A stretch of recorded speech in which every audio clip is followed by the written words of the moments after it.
अस्सलाम वालेकुम students, class 10 और हमारा लेक्चर फ़िज़िक्स का है। आज का हमारा लेक्चर नंबर 13, जिसमें हमने चैप्टर नंबर 1 के नेक्स्ट 3 न्यूमेरिकल को सॉल्व करना है। स्टूडेंट न्यूमेरिकल पढ़ते हैं। If 100 wave passes a medium in 20 second, कि 20 सेकेंड में कितनी वेव पास हो रही हैं? 20। आपने बताना क्या क्या है, what is frequency, time period, wavelength जिसको हम लैम्डा से डिनोट करते हैं वो 6 सेंटीमीटर है, फाइंड द वेव स्पीड। यानी आपकी रिक्वायरमेंट में 3 चीज़ें कैलकुलेट करने के लिए हैं, फ्रीक्वेंसी, टाइम पीरियड और वेव स्पीड। और गिवन में आपके पास है नंबर ऑफ वेव्स, टाइम और इसके साथ साथ वेवलेंथ। डाटा लिखते हैं, number of waves 100, time 20 second, frequency calculate करना है, टाइम पीरियड बताना है, वेवलेंथ सेंटीमीटर में थी, डिवाइड किया 100 पर तो मीटर में आ गई, वेव स्पीड आपने बतानी है। बड़ा ही सिंपल सा न्यूमेरिकल है। सबसे पहले फ्रीक्वेंसी कैलकुलेट करते हैं। स्टूडेंट याद रखिएगा, फ्रीक्वेंसी क्या होती है? Number of waves in 1 second.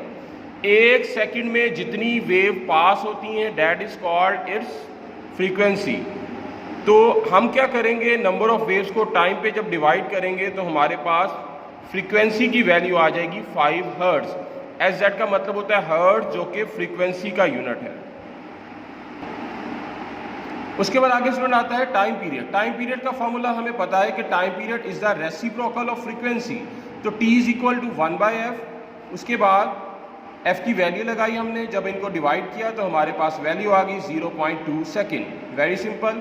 And another last thing in this numerical is to find the wave speed. Speed find करने के लिए हमारे पास है v is equal to F lambda.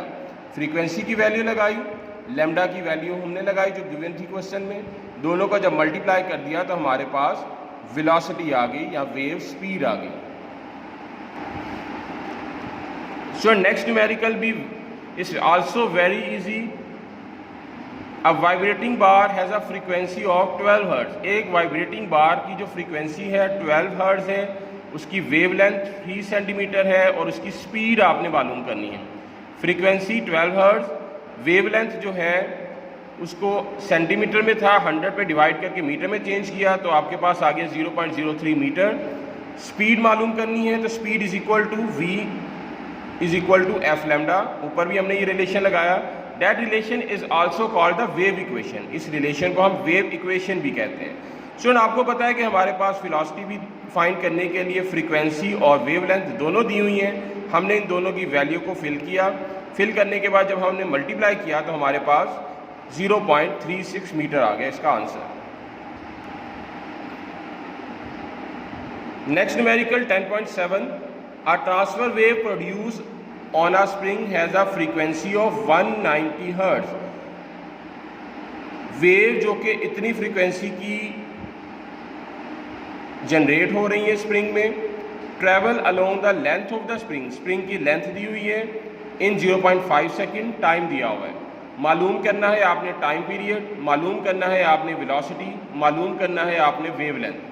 Frequency given है 190 हर्ट्ज, लेंथ को हम s से डिनोट कर सकते हैं जो कि 90 मीटर है, टाइम है 0.5 सेकेंड। सबसे पहले हम टाइम पीरियड निकाल लेते हैं। हमें पता है कि time period is the reciprocal of frequency. तो इसका जब फॉर्मूला लगेगा तो T is equal to 1/f। जब आपने इसको डिवाइड कर दिया तो वैल्यू आ गई 0.01 सेकेंड। टाइम पीरियड आ गया। नेक्स्ट हम वेलोसिटी कैलकुलेट करते हैं इसकी। स्टूडेंट वेलोसिटी कैलकुलेट करने के लिए हम जो फॉर्मूला इस्तेमाल करेंगे, distance is equal to velocity multiply by time. Distance की या लेंथ की वैल्यू लगा दी 90, v मालूम करना है, टाइम की वैल्यू लगाई। v कैलकुलेट करने के लिए 0.5 को डिवीजन में ले जाएंगे, डिवाइड किया तो हमारे पास जो वेलोसिटी की वैल्यू आ गई 180।